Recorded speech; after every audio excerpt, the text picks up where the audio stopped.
Bonjour à Good Morning in Progress. Vous avez entendu, nous sommes sur un webinaire enregistré. C'est le webinaire du 18 juin 2025, co-organisé par le Comité 21 et Impact France.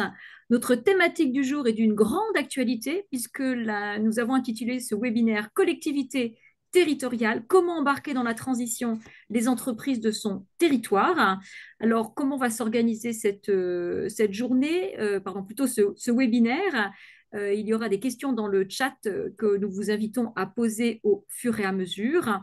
Je vais vous présenter tout de suite l'agenda. Nous allons avoir une présentation de l'Impact Score par Impact France, donc représenté par Octave Clégence, qui est le directeur de l'Impact Lab. Nous aurons ensuite une table ronde avec deux acteurs des collectivités qui seront nos témoins du jour et qui seront interrogés par Octave Clégence. Donc, nous allons recevoir Annick Leland, qui est la directrice de, ça s'appelle Alès Meriapolis, qui est donc l'agence de développement économique sur Alès et les Cévennes. Et nous aurons aussi Rémi Peterman, qui est le développeur économique ESS et développement durable pour Grenoble-Alpes Métropole. Simon Luc, bien sûr, du comité 21, notre responsable territoire durable et en charge actuellement de la direction par intérim, fera la séquence questions-réponses et je lui ai demandé, en tant que responsable territoire durable, de nous faire une conclusion qui permettra de mettre peut-être en exergue une ou deux idées forces. Alors, avant de commencer donc ce webinaire, quelques mots peut-être sur le comité 21. Donc, sur le comité 21, je rappelle que c'est un grand réseau multi-acteurs qui a été lancé maintenant il y a une trentaine d'années. C'est même Simone Veil qui en a été une des initiatrices, une des trois initiatrices. On a aujourd'hui 400 membres. On y compte des entreprises, des collectivités, des associations, le monde académique et les citoyens, ce qui donne une très grande originalité à notre écosystème. Notre raison d'être se résume en trois grands axes: accompagner, anticiper, transformer, sachant qu'on s'appuie bien sûr sur l'agenda 2030, qu'on cherche à promouvoir les 17 ODD et notamment le 17e, puisqu'on essaie de travailler à la promotion et au fonctionnement nous-mêmes de l'assemblement, la catalyse entre les acteurs, donc ce qu'on appelle le partenariat multi-acteurs.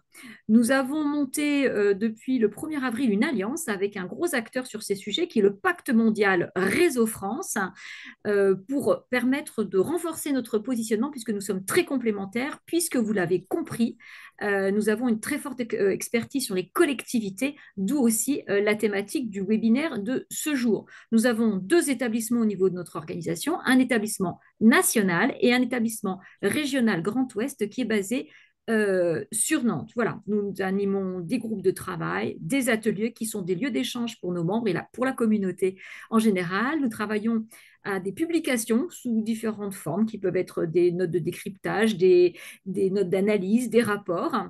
On vous invite à aller prendre connaissance de tout cela sur notre site internet.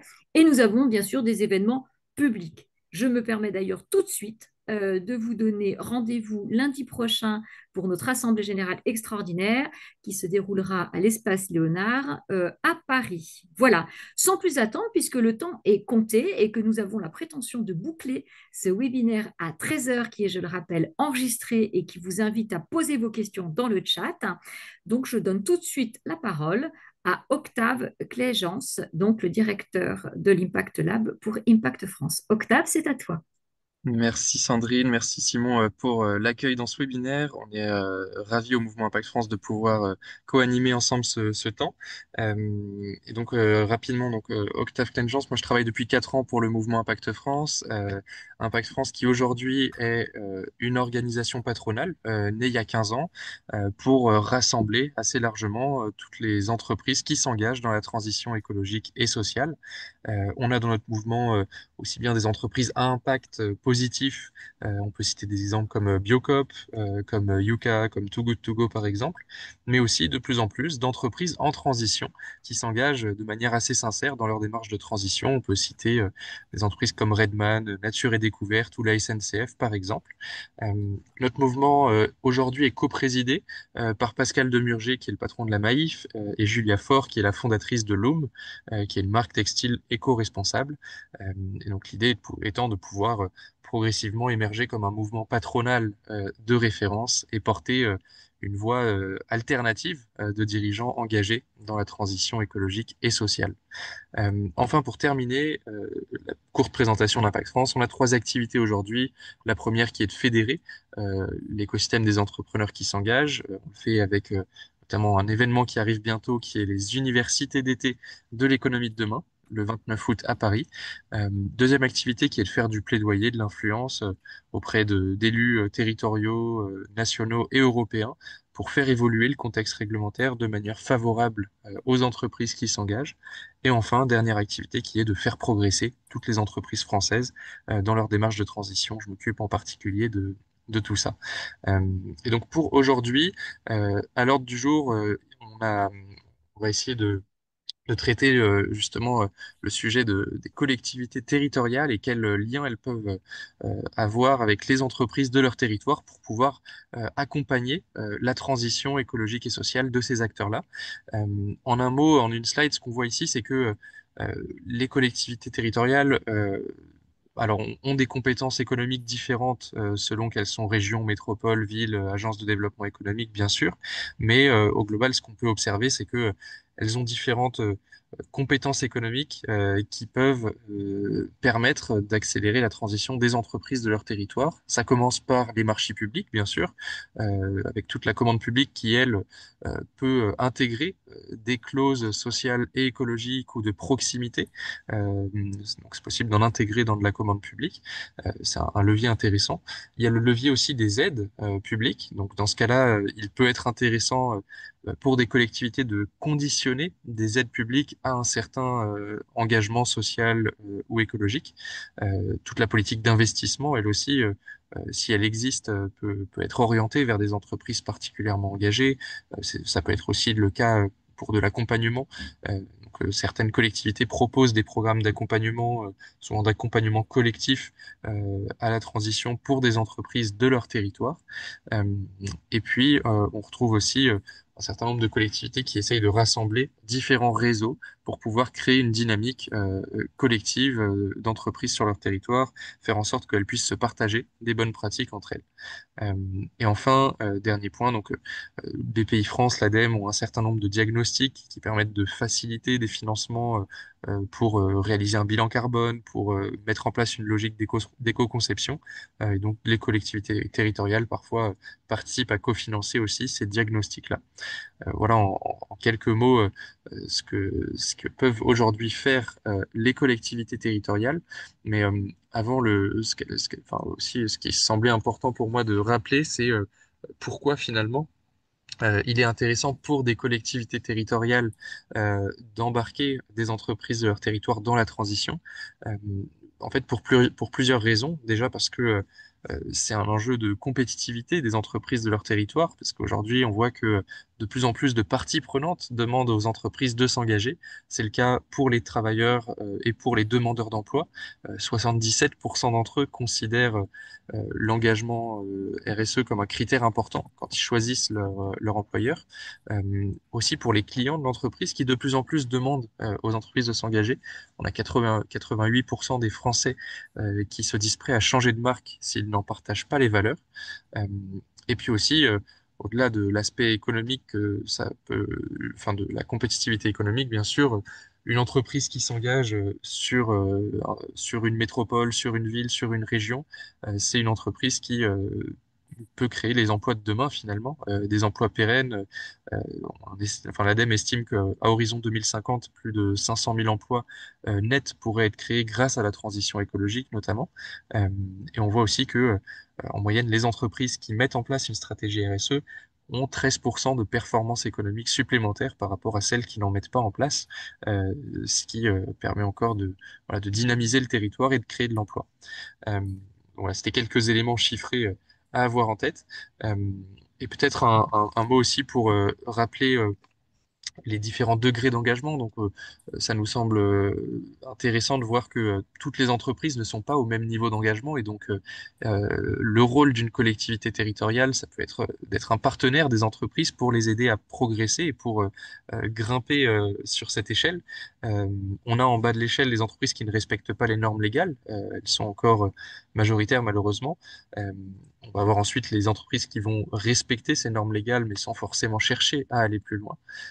Puis celles qui ont une stratégie RSE, qui cherchent avant tout à réduire leurs externalités négatives, mais sans forcément repenser leur business model, ce qui les distingue un peu des entreprises en transition qui, elles, euh, sont des entreprises qui se sont fondées sur un modèle assez classique, mais qui progressivement essayent de réorienter leur offre, réorienter leurs produits pour qu'ils intègrent davantage ces dimensions-là, pour qu'ils soient plus responsables d'un point de vue social, environnemental.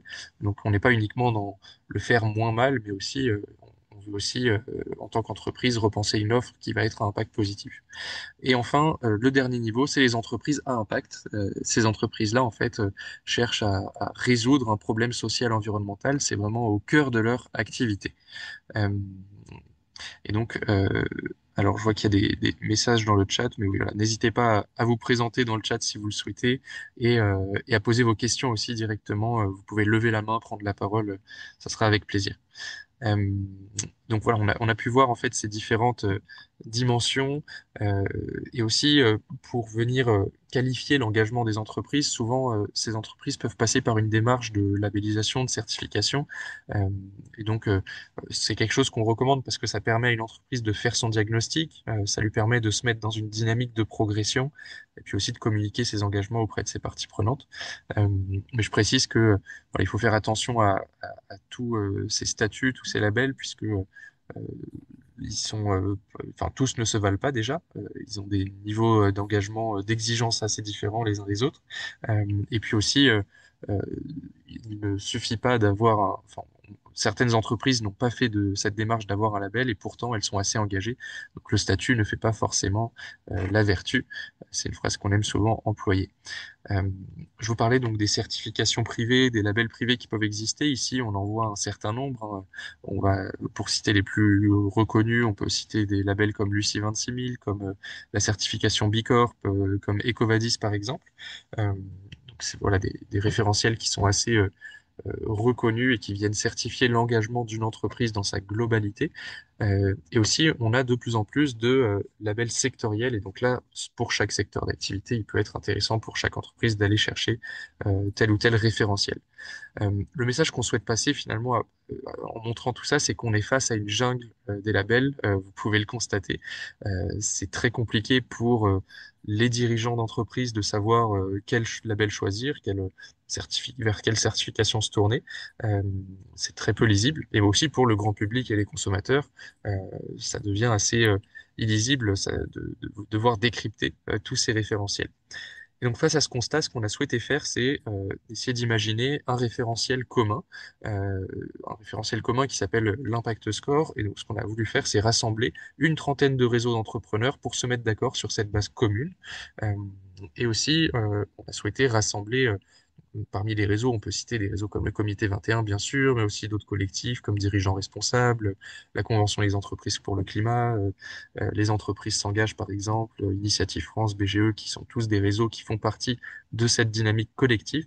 Euh, et puis aussi, ce qu'on a souhaité faire en construisant ce référentiel, c'est de mettre autour de la table les meilleurs experts et notamment de mettre autour de la table les producteurs des plus grands référentiels. Euh, donc on a rassemblé des acteurs comme Ecovadis, Bicorp, l'AFNOR, l'agence Lucie et Positive Compagnie pour pouvoir essayer de porter ce référentiel commun. Et donc collectivement, ensemble, on a pu construire ce référentiel qui est totalement gratuit pour toutes les entreprises, qui se fait assez rapidement, en une heure ou deux, euh, et qui permet, voilà, c'est simplement de se positionner en tant qu'entreprise et de savoir à peu près quelles sont les actions qu'on peut mettre en place pour progresser. Euh, et donc, de plus en plus, l'Impact Score est une première étape que les entreprises vont faire qui leur permet de se préparer ensuite à d'autres référentiels qui peuvent être plus poussés. Euh, donc, des labels qu'on a pu voir ici. Aujourd'hui, donc, on arrive à 10 000 répondants sur cet outil. Donc, c'est un outil qui s'est déployé largement. Et ça a été notamment rendu possible grâce à des collectivités territoriales qui sont maintenant assez nombreuses à s'être emparées de ce projet.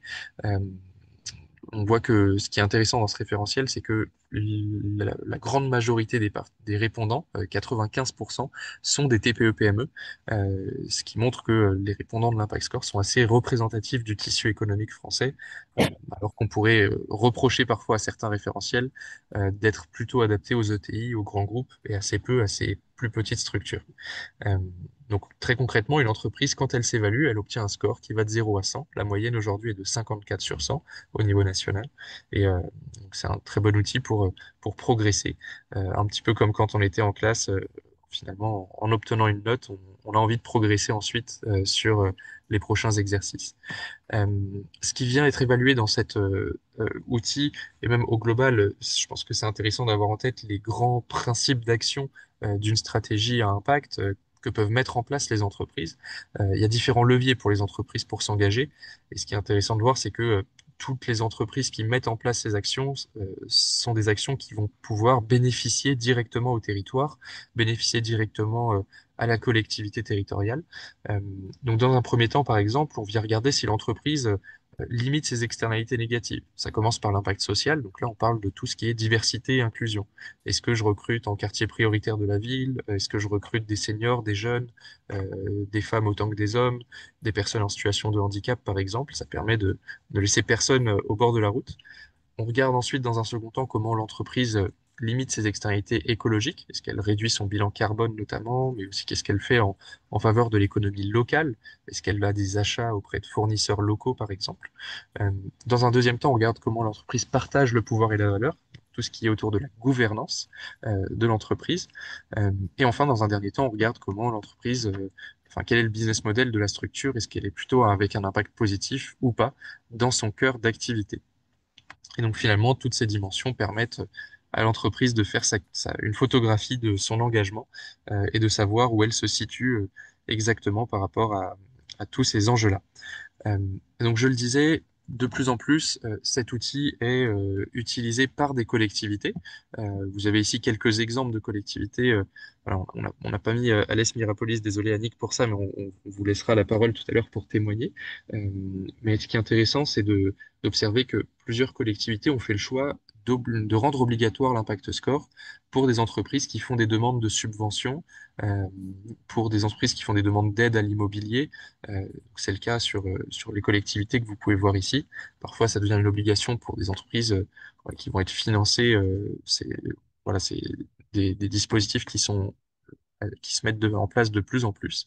Euh, et donc, on observe actuellement euh, un vrai mouvement de convergence de plusieurs collectivités vers ce référentiel commun de l'impact score, alors qu'il y a quelques années, plusieurs collectivités avaient plutôt tendance à créer leur propre référentiel avec leur propre grille. Euh, et c'était évidemment quelque chose qu'on ne recommandait pas. On préfère que les collectivités s'appuient sur un référentiel plus robuste. Euh, Cela étant dit, je pense que ça pourrait être intéressant de maintenant laisser la parole à nos témoins, puisqu'on a la chance d'avoir avec nous aujourd'hui deux intervenants que sont Rémi Peterman, qui est développeur économique pour la métropole de Grenoble-Alpes, et Annick Leland, directrice d'Alès Myriapolis. Donc merci beaucoup à tous les deux d'être parmi nous. Euh, Peut-être pour commencer, j'aurais une première question pour Annick, si vous voulez commencer.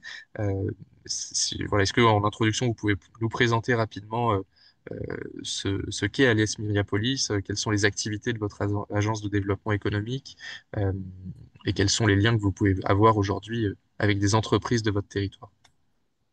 Merci, bonjour à toutes et tous. Merci pour cette invitation. Effectivement, on est ravis d'être parmi nous pour aussi témoigner de ce qu'on essaie de mettre en place sur les territoires. Donc, Alès Miriapolis, c'est une agence de développement économique à 25 ans qui intervient sur le périmètre de l'agglomération d'Alès et d'une petite intercommunalité au nord. Donc, c'est à peu près 150 000 habitants, c'est 30 000, c'est à peu près 30 000 emplois. Et en fait, notre métier, comme toutes les agences de développement économique, bah, c'est d'accompagner les entreprises soit à s'implanter sur le territoire, soit aussi accompagner les entreprises de notre territoire Et en fait, comme cette agence, elle est issue d'une histoire, c'est-à-dire c'est la fermeture des mines, puisqu'on était un territoire minier à l'Est et les Cévennes. Et du coup, la nécessité de reconvertir ce territoire après une telle catastrophe qui a été effectivement impactante à la fois en termes d'impact écologique de l'exploitation des mines, mais aussi derrière, après, d'impact en termes de suppression d'emplois, parce que c'est 20 000 emplois qui ont été supprimés avec la fermeture des mines sur ce bassin. Et du coup, très tôt, le sujet de la reconversion du bassin et de la diversification des activités pour recréer de l'activité, elle s'est posée avec un choix fort des élus qui a été de dire, même si ce passé industriel, il est très dur à vivre au moment de la fermeture des mines, on ne veut pas tirer une croix sur l'industrie. Mais par contre, les atouts de ce territoire, c'est des compétences techniques, c'est de l'industrie dans les Cévennes, donc dans un territoire où l'empreinte environnementale est forte. Et c'est ce qui a construit un peu la stratégie en fait, de redéploiement de l'activité sur le bassin. Où avec très tôt, on a parlé d'éco-industrie il y a 25 ans, on a parlé d'éco-activité, on a travaillé sur la filière agricole et agroalimentaire avec un focus sur le bio. On a travaillé sur les thématiques de l'automobile et de la mobilité durable. Et je pense que c'est cette trajectoire-là aujourd'hui, en fait, qu'on continue de porter et pour lesquelles, en fait, on essaie d'élargir en fait aussi l'écosystème d'entreprise. C'est-à-dire qu'on a eu des acteurs très engagés qui ont porté ces thématiques-là. Aujourd'hui, l'enjeu, c'est de passer à une échelle un peu plus large aussi et de pouvoir toucher plus de TPE, de PME dans ces thématiques de transition. Merci beaucoup, Annick, pour ce tour d'horizon euh, comment dire, d'Alès Miriapolis. Ça permet d'y voir un peu plus clair aussi sur l'historique qu'il y a pu avoir dans votre beau territoire des Cévennes. Rémi, est-ce que tu veux aussi nous dire un mot rapidement de Grenoble-Alpes Métropole et aujourd'hui que justement peut-être on peut aussi commencer rapidement sur le rôle que peut jouer une collectivité territoriale comme une grande métropole comme la vôtre. Est-ce que voilà, tu peux nous dire aussi comment vous interagissez avec les entreprises au quotidien? Bien sûr. Grenoble, la métropole de Grenoble, déjà, c'est 49 communes et 450 000 habitants, à la fois avec du coup des communes très urbaines et des communes rurales, qui prennent notamment sur les contreforts des montagnes qui sont autour de Grenoble. C'est 60 000 entreprises. Et puis, du coup, Grenoble, c'est un écosystème d'innovation technologique fort qui allie recherche, start-up, innovation et institutions. Et aussi, du coup, une tradition d'innovation sociale avec un grand nombre d'acteurs de l'économie sociale et solidaire qui sont présents sur notre territoire. Donc, on a vraiment ce diptyque-là. Et du coup, on a euh, un accompagnement de nos entreprises qui est fort depuis longtemps et qui s'est structuré avec les mises en place de la métropole depuis 2015. Et du coup, on accompagne les entreprises de plein de manières différentes, dans l'accompagnement à la création d'activités, dans le soutien à l'innovation technologique, mais aussi à l'innovation sociale, le soutien aux acteurs de l'économie sociale et solidaire. On est une équipe d'une trentaine de développeurs économiques, chargés de mission filière, développeurs commerce, pour accompagner, je dirais, la totalité du panel des acteurs économiques de notre territoire. Et on a du coup un grand chapeau de pilotage de nos actions qui est le plan climat de la métropole, du coup, qui pilote l'ensemble de nos actions et qui se décline du coup dans notre stratégie de développement économique qui cherche à allier du coup économie et écologie. Voilà. Merci beaucoup, Rémi. Peut-être on va revenir vers Annick. Annick, vous avez expliqué le contexte justement de beaucoup d'emplois qui avaient pu être détruits sur euh, voilà, dans les mines notamment. Et du coup, j'imagine que depuis cette phase-là, toute la partie développement économique a cherché à rendre le territoire, enfin, à redynamiser le territoire sur des nouveaux secteurs. Et parmi ces nouveaux secteurs, on retrouve tous les métiers autour de la transition écologique, de la transition sociale. Est-ce que vous pouvez nous dire justement comment aujourd'hui, en tant en tant qu'agence de développement économique, vous essayez de dynamiser le territoire, en particulier en particulier dynamiser les entreprises qui s'engagent dans la transition écologique et sociale? Alors, effectivement, il y a plusieurs axes là-dessus. C'est vrai que par lié à l'histoire de la reconversion, comme je vous disais, on a travaillé sur la filière industrie et éco-industrie. On a travaillé sur la filière agricole et agroalimentaire avec un focus sur la partie bio. Et en fait, avec la thématique de l'innovation, mais pas la logique d'innovation sectorielle de rupture, parce que sur des territoires comme les nôtres, on n'a pas de grands centres de R&D. Voilà, même si on a une école des mines sur Alès. Donc, c'est vrai que cette logique de l'accompagnement par l'innovation du co-accompagnement entre acteurs pour faire développer des projets, il y a eu cette pratique coopérative aussi entre acteurs parce que sur un territoire comme le nôtre, un peu reculé, il y a la nécessité effectivement de se fédérer pour porter des projets et que les entreprises se soient très interconnectées entre elles, avec les acteurs publics, avec les acteurs voilà, qui développent de la R&D. Donc, on a, au niveau de l'agence, on a une petite équipe d'un peu moins de 10 et on a des chargés justement de mission qui sont qui ont certes par filière, mais qui ont objectif de fédérer les initiatives et d'être ce facilitateur pour apporter les solutions. Et les solutions, on a toujours essayé de les développer localement. Donc, dernièrement, on m'a demandé d'intervenir sur une table ronde qui était la responsabilité territoriale des entreprises. Donc, c'était les associations d'entreprises du bassin qui avaient fédéré leurs membres et il y a eu voilà, une soirée à 150, 200 entreprises et ils disaient comment on peut aujourd'hui convaincre, quelles vont être les politiques sur la RTE, entre guillemets, en faisant le parallèle à la RSE. Et en fait, moi, j'ai dit, je pense que de la RTE, on en a fait sur ce territoire sans le savoir. En fait, c'est parce que quand on subit des contraintes, quand on est dans des situations de crise, en fait, on essaie de mobiliser vraiment les ressources qui sont à proximité des entreprises, du territoire.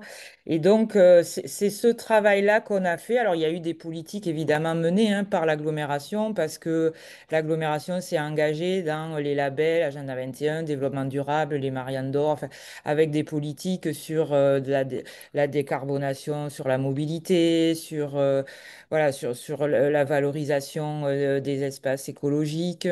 Donc il y avait ces grands enjeux-là qui étaient portés par la collectivité et la traduction après, voilà, au niveau de l'agence, de porter des actions entre entreprises, de porter des projets collaboratifs, de permettre à certaines toutes petites entreprises TPE de quand même arriver à travailler localement avec nos grands groupes. Ça amène aussi des fois du transfert de bonnes pratiques. Donc c'est vrai qu'il y a beaucoup d'initiatives qui ont été portées dans ce sens-là. Et aujourd'hui, l'enjeu, c'est d'embarquer des filières qu'on n'avait pas embarquées. Parce que clairement, la partie industrielle, la partie agricole, agroalimentaire, elle est sensibilisée à ces sujets depuis longtemps. Et en fait, c'est des acteurs qui ont une maturité intéressante qu'on n'a pas, qui sont déjà des fois voilà, engagés par eux-mêmes. On n'a pas forcément besoin de les pousser. On essaie de fédérer après les échanges de pratiques entre les acteurs pour pousser le curseur plus haut.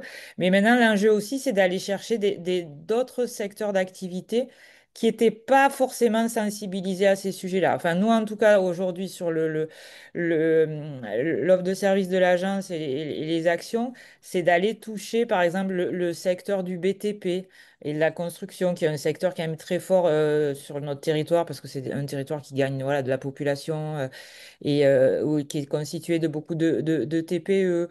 Il y a, voilà, il y a le sujet aussi un peu des acteurs du transport. Et il y a un vrai enjeu d'aller accompagner maintenant ce type de secteur pour les pousser à réfléchir à leur action, à voir comment ils peuvent collaborer avec les autres partenaires du territoire. Et là, aujourd'hui, ben, le challenge, c'est de démarrer par l'impact score, en fait, de dire, on va vous accompagner, faisons un focus à un moment donné là-dessus, et ça permet justement de voir les axes de travail. Sachant que des axes de travail qu'on a déjà identifiés sur lesquels on essaie de porter des actions en termes notamment de IT sur le territoire, c'est le sujet de la ressource en eau puisqu'on est un département qui connaît voilà, des stress hydriques très importants. On a beaucoup d'acteurs industriels qui ont besoin d'eau pour leur process.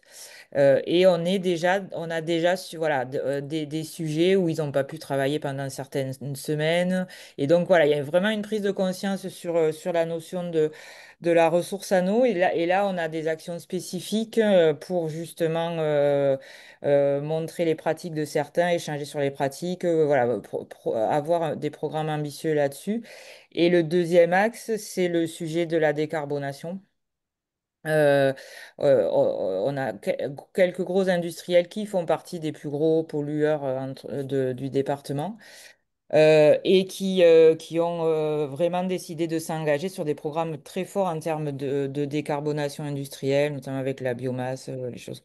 Et là, en fait, on veut que ces locomotives-là, qui certes, elles, ont une obligation parce que voilà, elles savent que leur modèle touche aux limites. Comment on peut derrière embarquer avec elles les tissus de TPE, PME. Et c'est pas toujours le gros qui a des modèles à dupliquer vers les petits, c'est plutôt l'inverse en fait.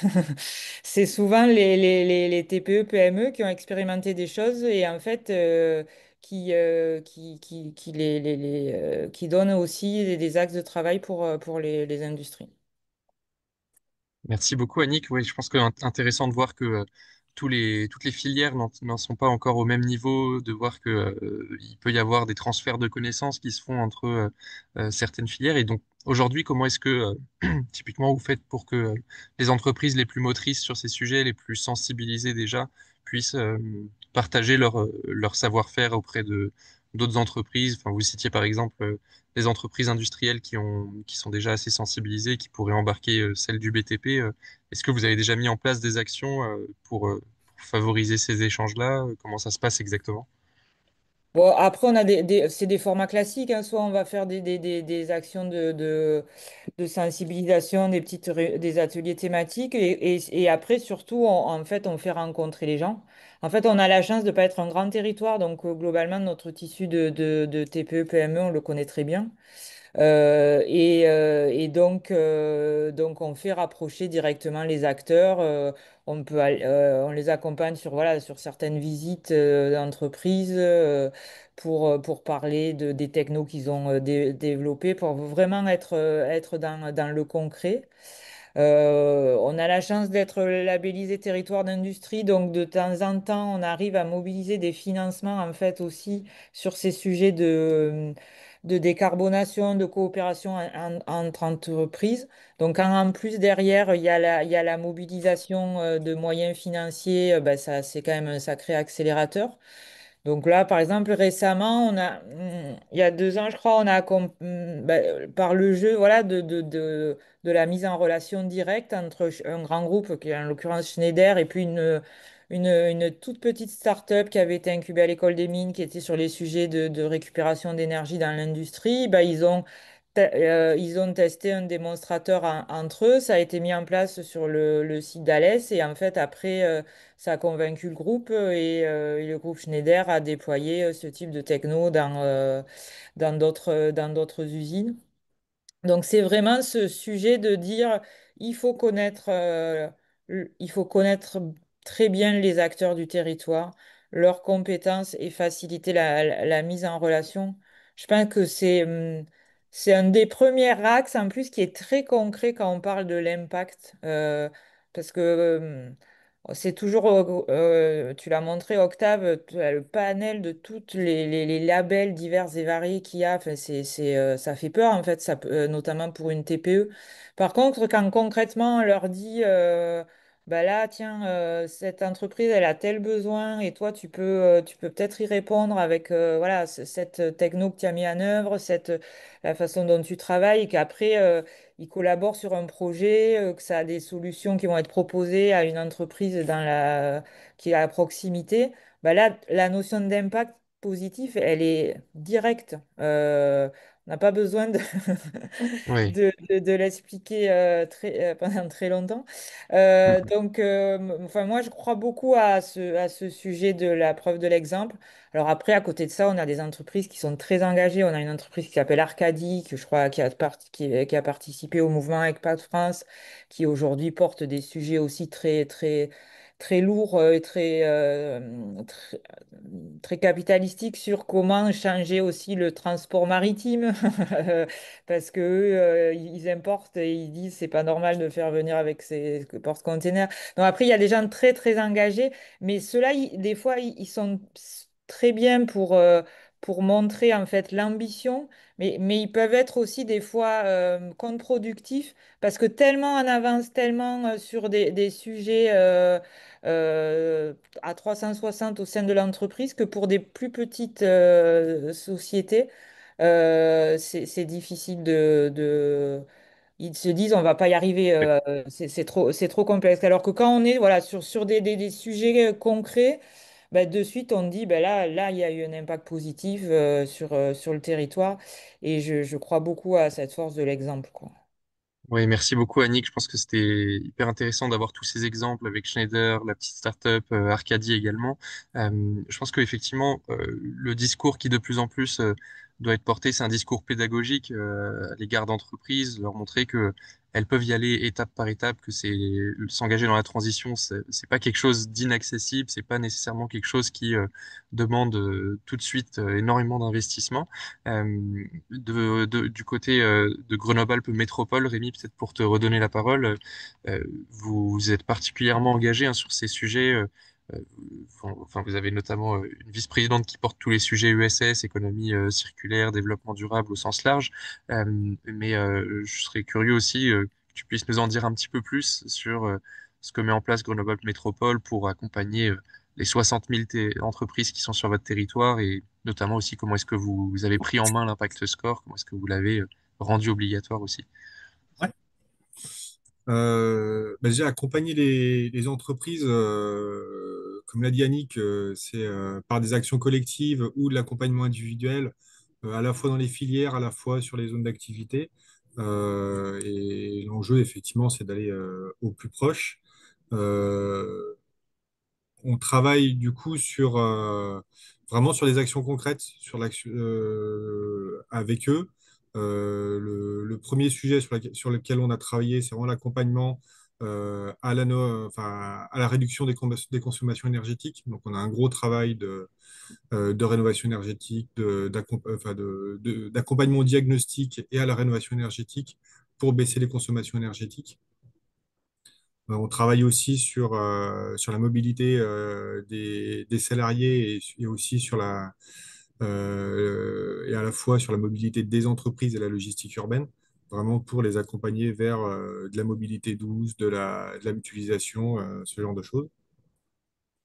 On a travaillé aussi beaucoup là dernièrement, ces 2 dernières années, sur l'économie circulaire, avec la construction. Du coup, on a une feuille de route spécifique. Et on a travaillé sur l'écologie industrielle territoriale, sur la construction d'un réseau qui s'appelle Circulalp, qui mobilise tous les acteurs. Et derrière, du coup, on a aussi une volonté de mobiliser toutes les TPE et PME qui ne sont pas forcément dans ces actions engagées, mais vraiment de- d'aller accompagner les TPE-PME plus classiques. Et un des outils du coup, pour qu'elles accèdent à tous ces programmes-là, un des outils qu'on a trouvé important de mettre en place, bah, c'est l'outil d'auto-diagnostic qui est l'Impact Score, donc, qui nous permet d'aller les voir avec du coup une première proposition d'état des lieux qui va nous permettre ensuite derrière d'aller les orienter vers des actions. Euh, alors, notre démarche initiale, euh, elle était double. Elle était à la fois sur cette question de sensibilisation, mais aussi sur la question qu'on a travaillé de l'éco-conditionnalité des aides de la métropole. Parce que bah, voilà, quand on parle de rénovation énergétique, on a des subventions. On accompagne aussi un certain nombre d'entreprises ou d'acteurs euh, avec des subventions pour accompagner les entreprises. Et du coup, notre enjeu, c'était, et on vend aussi des terrains, on accompagne à l'implantation d'entreprises. Et notre enjeu, c'était de travailler avec تعالى voilà, الدين مش بخير تعالى بس الحمد لله الله يحفظك ولا بخير الحمد لله. je crois qu'il y a Ah, quelqu'un il y a qui... quelqu'un qui a un problème de micro. Ouais. Oui, Je- Merci de couper. Merci. Euh, et du coup, plutôt effectivement que de développer notre propre outil, on a cherché du coup à utiliser un outil qui est partagé, qui est un outil national, hein, qui a été construit, on le dit souvent, hein, par des entreprises et qui du coup s'adresse vraiment aux entreprises et qui a vraiment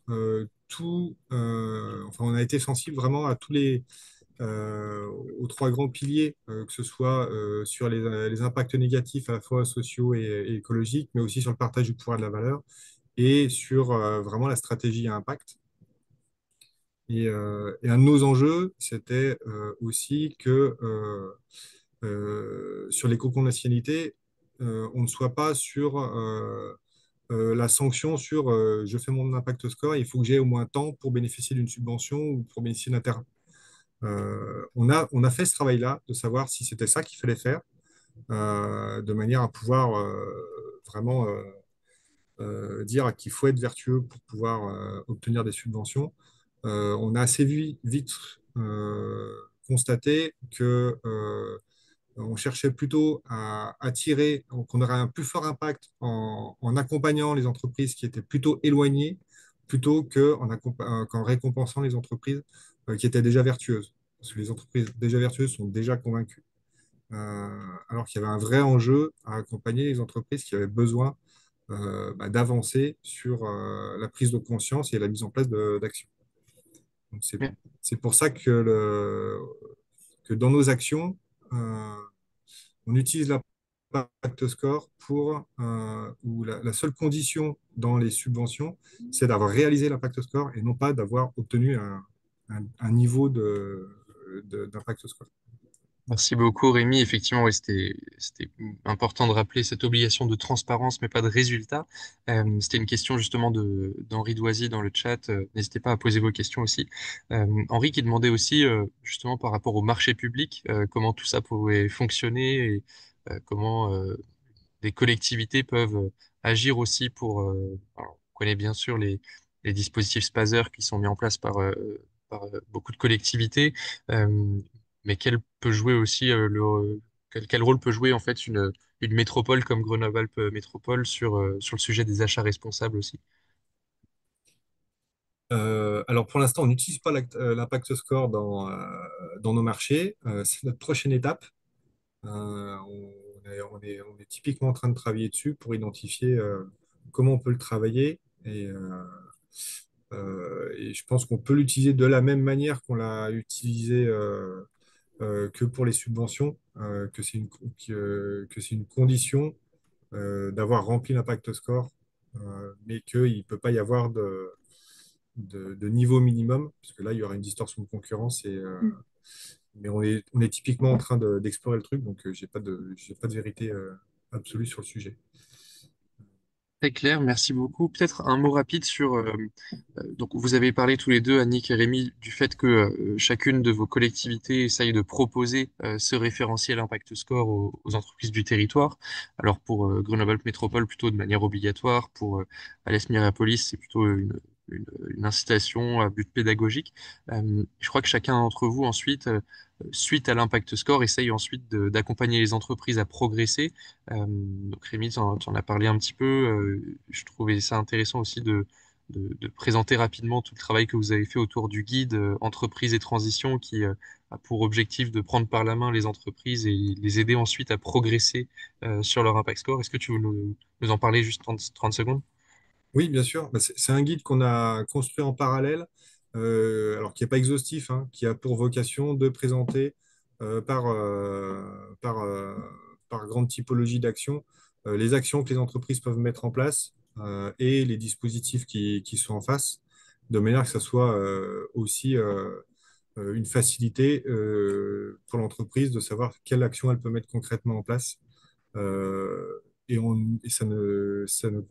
ne contient d'ailleurs pas, on a fait en sorte qu'il ne contienne pas que des dispositifs de la métropole, mais que ça soit bien un panel d'actions avec des dispositifs qui peuvent être portés par d'autres acteurs du territoire. Très clair, merci. Je ne sais pas si Annick, vous vouliez aussi commenter sur l'après-impact score, même si vous avez peut-être moins de recul sur cette partie-là. L'idée étant, j'imagine, de pouvoir accompagner aussi les entreprises après qu'elles se soient évaluées, les accompagner à progresser. Oui, oui, ben, c'est à la fois un outil effectivement d'autodiagnostic et puis nous, l'objectif là, ça serait, c'est aussi de peut-être de construire un programme derrière d'accompagnement type voilà un programme d'accélération sur les sujets d'impact et de transition. Voilà, on a des entreprises qui nous ont fait remonter des besoins sur ces logiques voilà de coopération, de réemploi, pour revenir le sujet de la ressource en eau, nous, c'est quelque chose qui est très impactant et qui doit être travaillé justement dans des logiques aussi de collectif.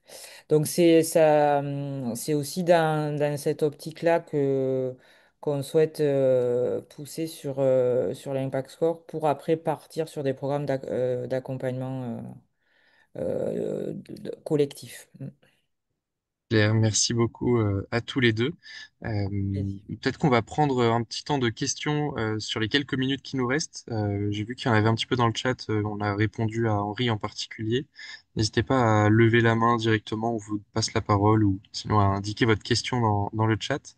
Euh, je ne sais pas sinon si Simon, Sandrine, vous avez des Oui, questions. Oui. bah, je voulais proposer à Simon peut-être de prendre le relais, de regarder dans le chat, effectivement, ou sinon de poser une ou deux questions.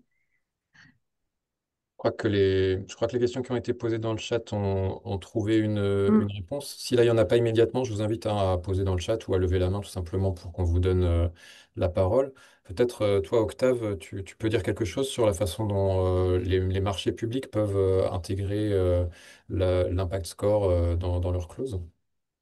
Oui, tout à fait. Donc aujourd'hui, l'essentiel des collectivités qu'on avait pu présenter utilise plutôt l'impact score comme une condition pour les aides, pour l'attribution d'aides publiques. Et donc là, il n'y a pas enfin, de conditions particulières, il n'y a pas de contraintes européennes dans la législation particulière. Pour les marchés publics, c'est plus complexe. On ne peut pas exiger librement des engagements socio-environnementaux de la part d'entreprises dans des marchés publics. Du moins, c'est assez réglementé. Donc c'est quelque chose d'assez complexe et là-dessus, on accompagne de plus en plus de collectivités à intégrer des clauses sociales, écologiques et de proximité dans leur marché public. Mais c'est parfois assez étonnant de voir que, par exemple, une métropole comme Grenoble Métropole ne puisse pas favoriser dans l'attribution de ces marchés publics des entreprises qui seraient locales ou particulièrement engagées par rapport à d'autres qui produiraient à l'autre bout du monde dans de moins bonnes conditions. Donc, voilà, c'est aussi un plaidoyer qu'on essaye de porter pour assouplir le code de la commande publique et s'assurer que tout ça puisse être orienté vers des entreprises plus engagées. Néanmoins, on a des exemples. La région Occitanie, par exemple, a commencé à intégrer l'impact score dans ses marchés publics. Donc, dans ce cas-là, il y a une question qui est posée dans l'évaluation, c'est est-ce que vous avez fait oui ou non votre impact score? Si l'entreprise répond oui, euh, elle doit le prouver déjà et elle prend un petit bonus par rapport à une autre entreprise qui n'aurait pas suivi cette démarche-là. Donc, encore une fois, la transparence est valorisée, pas le résultat en lui-même, parce que c'est pas vraiment possible avec le code de la commande publique actuel. Donc voilà pour répondre à Simon. Et je crois qu'entre-temps, Henri lève la main pour poser une question. On vous passe la parole peut-être. Hop, oui, bonjour, vous m'entendez? Très Oui, bien. Allez-y, Henri. Ouais, ben en fait, bon, j'écoute ce que vous dites depuis tout à l'heure, donc merci pour tout ça. Et vous venez en partie de répondre. En fait, moi, j'ai eu l'occasion de travailler pendant longtemps dans un groupement de coopération sanitaire et on jouait un rôle de centrale d'achat. Donc, en fait, on lançait des marchés publics pour un certain nombre d'acteurs dans le monde de la santé. Et j'ai régulièrement essayé d'intégrer justement des clauses d'ordre environnemental, développement durable et ainsi de suite, ce qui n'est pas forcément évident. Et alors, je regrette de ne pas avoir connu l'impact score plus tôt, Mm. parce que là, clairement, ça aurait été intéressant de l'exiger. Alors, mettre des points ou pas, là, visiblement, c'est pas possible en l'état. Mais au moins d'exiger que ce soit rempli, ça, ce serait intéressant. Et donc, justement, bah, vous venez de répondre à ma question, donc là, je suis un petit peu embêté sur cette question-là, puisque je voulais savoir si oui ou non, on peut attribuer des points en fonction de l'impact score. Donc, visiblement, non pour l'instant. Et alors, la deuxième question que j'avais envie de vous poser, c'est qu'est-ce que vous faites pour faire connaître l'impact score, qui me semble un outil vraiment intéressant par rapport à toutes les collectivités aujourd'hui qui souhaitent obtenir de l'information et qui souhaitent rajouter des clauses dans leur marché public ou dans les attributions d'aide, mais qui ne connaissent peut-être pas l'outil, alors qu'il m'a l'air vraiment, j'ai l'impression qu'on peut faire une évaluation en 2 heures de temps et que derrière, bah, ça donne un score, ce qui est hyper intéressant. Je précise aussi, enfin, c'est comme le PIB, enfin, on ne peut améliorer que ce qu'on mesure. Donc à partir du exactement. moment où, si on commence par mesurer l'impact score, je pense que c'est un très bon point pour derrière essayer de l'améliorer. Même si on ne peut pas encore l'exiger, mais il faut commencer par mesurer. Donc je trouve que c'est un outil qui me semble vraiment intéressant. Et donc, qu'est-ce que vous faites pour faire connaître cet outil auprès des collectivités? Voilà, merci pour Oui. ma question est un peu longue. Non, pas de souci, merci Henri. Du coup, pour répondre rapidement, donc, juste pour être plus précis sur les clauses, ce qui n'est pas possible de demander, c'est des questions sur l'engagement RSE d'une entreprise qui ne sont pas reliées directement à l'objet du marché. Euh, En fait, dans l'Impact Score, on vient évaluer l'engagement à 360 degrés d'une entreprise, mais si on est sur un marché autour de, je sais pas, une prestation de service pour faire du ménage dans la collectivité, si on vient poser des questions sur la gouvernance participative, par exemple, ça n'a pas de lien direct avec l'objet du marché et donc cette question n'a pas le droit d'être posée. C'est pour ça qu'on ne peut pas aujourd'hui exiger un score, enfin, on peut pas exiger un certain niveau à l'impact score dans des clauses publiques. En revanche, on peut valoriser les entreprises qui ont fait l'impact score, qui se sont lancées dans cette démarche, quel que soit leur score. Donc voilà, c'est le premier élément de réponse. Et après, effectivement, il y a un enjeu de faire connaître davantage cet outil qui est d'utilité publique, qui est assez accessible pour les entreprises. Et donc, pour ce faire, on organise des webinaires comme aujourd'hui avec le comité 21. On est très en lien, très proche de réseaux qui rassemblent des collectivités territoriales. Je pense par exemple à l'ARF, l'Association des régions de France. Je pense à France Urbaine qui rassemble toutes les métropoles, ou encore au CNER qui rassemble toutes les agences de développement économique pour pouvoir en fait proposer, enfin présenter cet outil à leurs membres. Et puis aussi, on va voir aussi bien sûr des collectivités une par une pour leur présenter cet outil-là. Donc vous, voilà, c'est à peu près de cette manière-là qu'on fonctionne, mais on sera plus puissant encore si d'autres acteurs peuvent en parler autour d'eux. Euh, je crois qu'on arrive à peu près au bout, mais je vais peut-être laisser Simon dire un mot pour Oui, conclure. j'aimerais bien que, voilà, par rapport à tout ce qui a été raconté ce matin, j'aimerais bien que Simon, notre expert territoire durable, peut-être délivre un ou deux messages. La bonne parole. Merci Sandrine, merci surtout à tous nos intervenants et puis au public qui a posé des questions très pertinentes. Effectivement, nous, au Comité 21, on croit beaucoup à l'importance des territoires comme échelle d'action extrêmement pertinente pour traiter les enjeux environnementaux, évidemment, mais aussi plus globalement tous les enjeux de développement durable, donc aussi tout ce qui est enjeux sociaux et économiques. Et quand on parle de la notion de territoire durable, on a évoqué un peu les questions de responsabilité territoriale des entreprises. C'est vraiment cette idée-là qu'en fait, il faut créer des espèces d'écosystèmes coopératif, on va dire, avec c'est vraiment cette notion au cœur euh, de, qui est celle de la coopération. Faire travailler ensemble les entreprises, les collectivités, les associations, c'est notre credo. On pousse vraiment dans ce sens-là parce que dans l'esprit de l'objectif de développement durable 17 sur les partenariats, c'est vraiment l'idée que on arrivera seulement à plusieurs à faire avancer les choses. Et donc, tout ce que vous avez évoqué sur le fait de favoriser l'interconnaissance, le partage d'exemples, de bonnes pratiques à travers des réseaux, c'est vraiment quelque chose qu'on essaye de pousser pour générer un peu ces écosystèmes coopératifs et accompagner les acteurs des territoires sur la transition. Il est vraiment nécessaire pour que ça puisse se faire, de pouvoir s'aligner sur des objectifs qui sont partagés, avoir des données objectives aussi, des données scientifiques bah, sur l'état du monde et notamment les questions climatiques. Et nous, on travaille beaucoup sur l'adaptation au changement climatique, qui est un sujet éminemment territorialisé, puisque la question ne se pose pas du tout de la même façon à Alès qu'à Grenoble et qu'en Normandie, par exemple. Euh, et donc, c'est bien de partager ces données objectives sur les territoires et aussi de se doter d'outils d'outils de référentiel qui permettent d'évaluer ces actions. Et c'est là qu'un outil comme l'Impact Score, il y en a d'autres, est très pertinent. Et l'Impact Score, on a trouvé, a le mérite d'être extrêmement facile à réaliser. Ça permet de faire un diagnostic rapide, c'est accessible à tout type d'entreprise. Et puis, c'est aussi facilement appropriable par les collectivités qui peuvent donc le mettre en œuvre pour accompagner les acteurs dans les territoires, les acteurs économiques. Donc, c'est la raison pour laquelle on a souhaité mettre en avant cet outil aujourd'hui. Et j'espère que vous êtes convaincus et que vous essaierez de le porter aussi localement. Pour terminer, juste un petit mot sur les prochains rendez-vous. Donc, comme Sandrine le disait en introduction, le lundi 23 juin, donc c'est lundi prochain, le matin, nous faisons notre assemblée générale, plutôt nos assemblées générales, puisqu'on aura une assemblée générale extraordinaire aussi pour voter de nouveaux statuts qui justement reflètent davantage notre implication dans les territoires et une gouvernance plus ouverte justement aux différents territoires. Et ensuite, le prochain grand rendez-vous, ce sera à la fin de l'été. D'abord avec les rencontres nationales de la coopération territoriale, qui s'inscrivent vraiment dans cette idée-là que j'évoquais, des écosystèmes coopératifs locaux.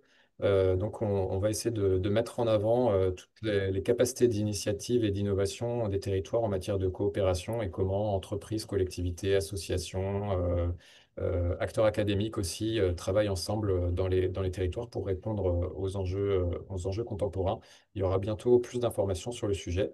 Et le dernier point, c'est vendredi 29 août, les universités d'été d'économie de demain. Peut-être que Octave, tu veux en dire un mot? Oui, qui est l'événement de rentrée des entrepreneurs engagés. On rassemble 3000 dirigeants, beaucoup d'élus territoriaux. Et dans cet événement, pour la première fois, on aura un format, enfin une demi-journée qui s'intitule l'Université des territoires de demain. Donc, on aura un certain nombre d'élus de plusieurs régions, de métropoles. C'est co-organisé par France Urbaine, l'Association des régions de France, le CNER notamment, pour pouvoir rassembler ouais, toutes les collectivités territoriales qui portent des mesures ambitieuses pour accélérer la transition des entreprises de leur territoire. Euh, donc voilà de notre côté ce qui est prévu. Merci Merci beaucoup, beaucoup. Octave. Merci à tous. Merci beaucoup, Octave. Ça a été très dynamique et merci à nos deux grands témoins du jour, Annick Leland et Rémi Peterman. Merci, Simon, pour la conclusion. Donc, on vous souhaite un bon appétit parce qu'il est 13h03 et nous sommes dans la grande ponctualité. Et rendez-vous pour un prochain webinaire du Comité 21. Merci de nous suivre et merci d'être resté avec nous pendant cette heure qui, je pense, a été très démonstrative sur l'importance des territoires. On voit bien que c'est d'une grande actualité. À bientôt. Merci, au Bientôt, Au revoir. merci. revoir, merci. Merci, au revoir.